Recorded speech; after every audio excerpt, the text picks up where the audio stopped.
Alright, hey guys, and welcome back to another video. So today I wanted to talk about my memories of the launch of the Xbox 360 here in North America. And I just cannot believe that it has been over 10 years since the launch of that system. I mean, time has just flown by. Now, it came out on November 22nd here, and I picked mine up around mid-December. It was the second shipment that I was able to get my hands on one. Reason being is I sort of underestimated, I guess you can say, the launch of this console. I headed out at midnight on release night on November 21st to, get in line to be there for the release of the console at Target. And the line was packed. There were enough people in line to secure their position to get one of the non-core bundles. So the only ones that they had left were the ones with the memory card. They didn't have the one with the hard drive anymore. So I'm like, you know what? I'm not going to spend all my money and wait in line for a really inferior version of the Xbox 360. Like, nobody wanted the core. So I called up Best Buy. They were totally packed out with the line. I went to Walmart. Same thing there. So I'm like, you know what? I guess I'm just not getting an Xbox 360 at launch. So I had to wait until the second shipments were arriving, and I chose to go to Best Buy. This time I was more prepared. It was in the middle of December. It was freezing cold. I got in line. I was probably in line for about 19 or 20 hours or so. And I'm talking, I went full on blowing out. I brought a lounge chair out there, a sleeping bag. I had, I was wearing like 3 layers of clothes. I remember forgetting hand warmers and having, there was like someone in line that went out and bought a whole bunch of hand warmers for everybody. So I had hand warmers on in my gloves and in my feet. I fell asleep in the line for probably like a half an hour. It was quite the experience waiting out there. It was so cold. But I got my hands on the Xbox 360 and I picked up a few games to go along with it. So just so that I don't forget any particular games, because I have a habit of doing that, I have my iPad here on Metacritic with every game that was released on launch for the Xbox 360. And I'm just going to go in order here. So we're going to start off, well, before I get to that, don't forget that getting in line and waiting in line 20 hours, this was during a time where you couldn't pre-order a system. Like, if you wanted a system like the Xbox 360 or the PlayStation 3, you had to go and get in line and wait. There was an uncertainty in line where there were like rumors always going around, like, how many did they get in? Did they get in 80 of them? Did they get in 60 of them? Did they get in 100? Nobody really knew for sure, and Best Buy wasn't really allowed to say. So people towards the end of the line were basically like sort of unsure if they were really going to get one. I was towards the front, so I had no problem at all. I would say I was within the first 15 or 20 people. But yeah, you couldn't just go on a website and put down a $10 or $50 reserve for a game system and then just have it shipped to your house, or, have the leisure of just being able to walk in whenever the heck you want and pick it up. You had to get in line, and I missed those days. I was always excited about console launches and, having to sort of really kind of work to get it. Now it's just so lazy and boring. Like, for the launch of the PS4, I just pre-ordered the thing and it got shipped to my house. What's the fun in that? That's not fun to me. The fun is waiting out in that freezing cold. But anyway, we're getting too off track here.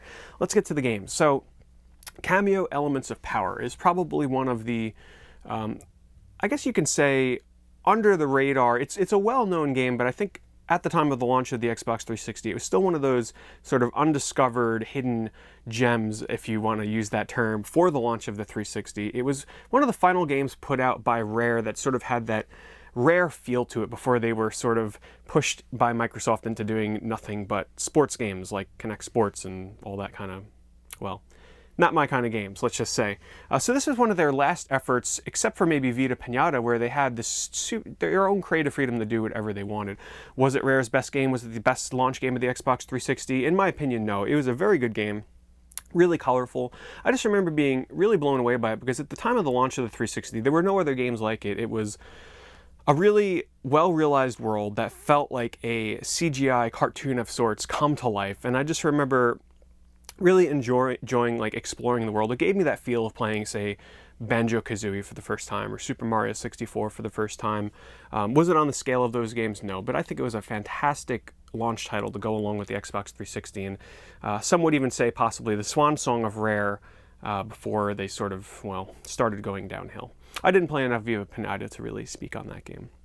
All right, next is Gun. Gun is not it was not exclusive to the 360. It was available on other platforms, but the 360 version received a 360-fied, or well, that's not even a word. It received a 360 coat of paint, I guess you can say, as some other games did as well. What that means is it just had better textures in the game. It didn't really look all that fantastic. But to tell you the truth, I didn't pick this up at launch. I picked it up a little bit afterwards. I actually really enjoyed Gun. I thought it was, well, for those that don't know, it's sort of like an open world, not quite on the scale of a Grand Theft Auto game, but it's a Western open world game that places a fairly heavy emphasis on the story, finding hidden collectibles. I actually had a fairly decent time roaming around, but it was still within the launch-itis period of 360 where I was excited to play anything new for the system. Okay, so next we had AMP3. AMP3 was one of my favorite games for the 360 launch. Not a title I picked up along with my console, but I picked it up soon afterwards. AMP3 is, in my opinion, one of the best snowboarding games I've ever played. I haven't played, all the essentials. I'm not the biggest fan of SSX games. I know I might get a little bit of hate for that one, but I didn't play a lot of SSX, but there was just something about AMP3, the style of it, the story was really over the top. Graphically, I thought it looked amazing. The draw distances and being able to see the mountains way off in the distance was very impressive. It was a little silly at times, a little too silly for my taste when it came to the story, but I thought it was a really solid launch game. Okay, next was Project Gotham Racing 3, which I was still getting warmed up to racing games at the time, and I remember not really caring too much for Project Gotham Racing 3. I enjoyed another racing game much more, which I'm going to get to in a bit here, but from what I heard, a lot of people were disappointed because it was sort of like Project Gotham Racing 2.5, where it wasn't expanded upon enough to make it feel like a worthy sequel, but it still got universally praised and highly reviewed, and I liked it, but not enough to really call it one of my favorite games on the 360 launch. It was another game, Tony Hawk's American Wasteland, another one of the 360 coat of paint type games where it was available on other systems and it just received sort of better textures on the 360. It didn't really look all that next gen, to be honest with you, but I've always been a fan of Tony Hawk games. I've stopped playing them recently. I haven't played a lot of the newer ones, but I'd say American Wasteland was the last Tony Hawk game that I really picked up and really enjoyed playing. Is it the best Tony Hawk? By no means, but I enjoyed my time with it, and well, let's just say that the series seems to be going downhill quite a bit, according to fans.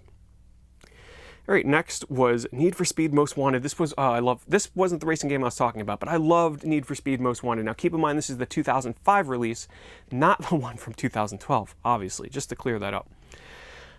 This game was another game that was, it received a coat of paint for the 360, but man, did it look good. They touted the fact that it was 30 frames per second, which, hey, it ran at a steady frame rate. Now, the expected standard for racing games is no less than 60. But at the time, this game looked really impressive.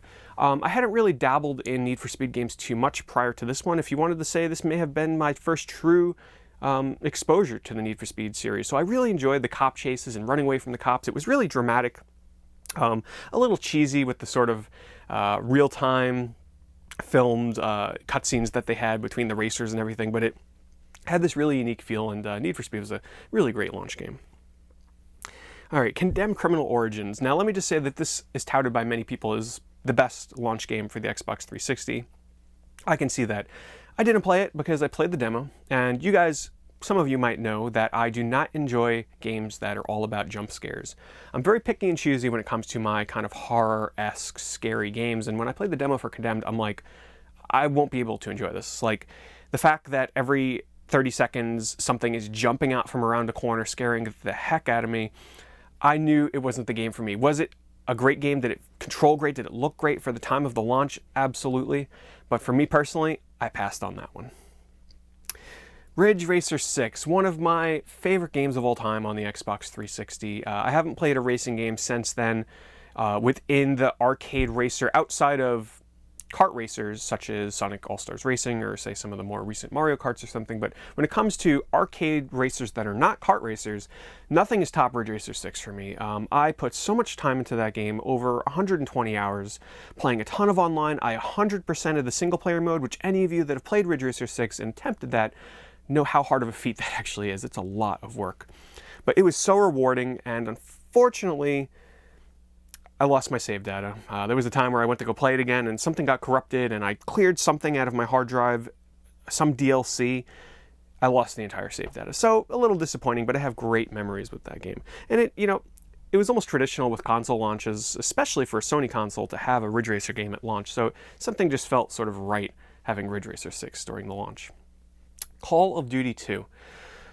This was the start of my love for Call of Duty games before I lost my love for first-person shooters. I guess you can say Call of Duty 2 was sort of my true introduction to... I always liked first-person shooters, but Call of Duty 2 was the first one that I ever truly became addicted to. The single player was so action-packed, the aiming and everything just felt right. The controls were spot on. I don't think there was, at the time, anything that I would have changed, to be honest with you.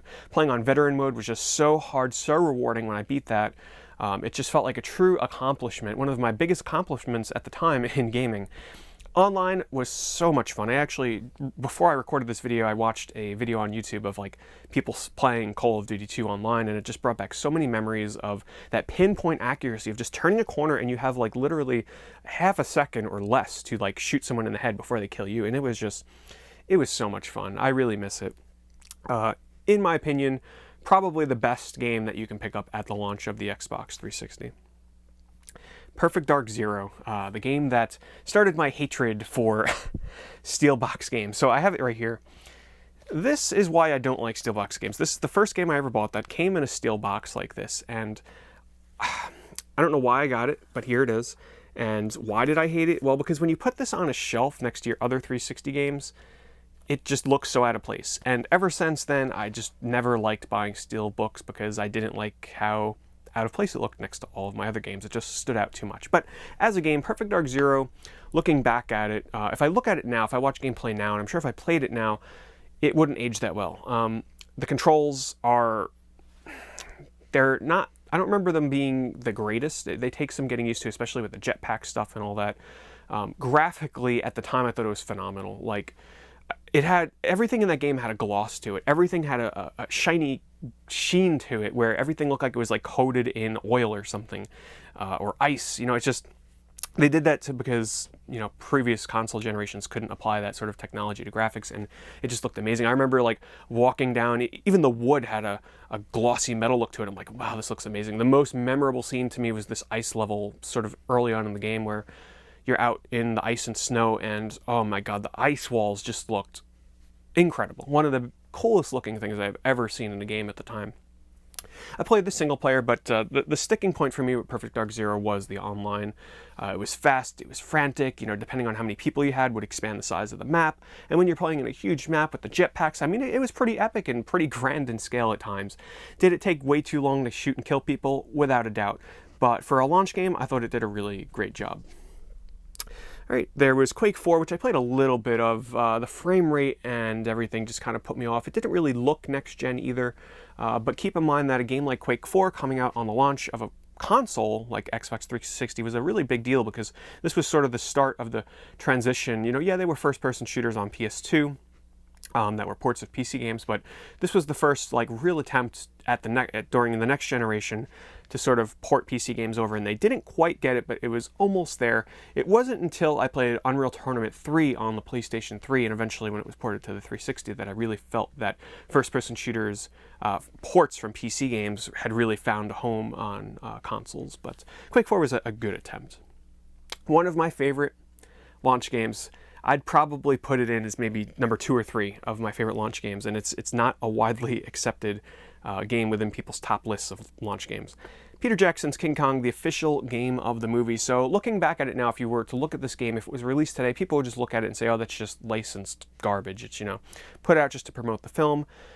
And I'm sure a lot of people thought that when they saw the game released on 360, especially because the name, the official game of the movie, I mean, it just reeks of, you know, licensed games, and typically they're not always the best. But let me tell you that King Kong was one of the games that got me most excited for Xbox 360. I remember before the launch of the system, I had gone into, I think it was a Kmart or a Walmart, and they had a 360 on display with King Kong playing. I remember walking past that TV, and it was in the level with the T-Rex where it's just raining outside, and you see the reflection on the stones, and the reflection from the lightning, and all the reflections from the water just hitting the surface of the level, and it was during the nighttime, and it was just, everything was moving, all the plants. Don't forget, you know, before this on the PS2 and stuff, most, in a game like this, in an outdoor jungle environment, most of this kind of stuff would be static. There might be a tree moving here or there, but, you know, seeing everything in motion, everything lit up from the lighting of the water. It blew my mind. I was like, how can graphics in games ever get better than this? You know, of course they did, but at the time this game looked amazing, and it was also the game played great.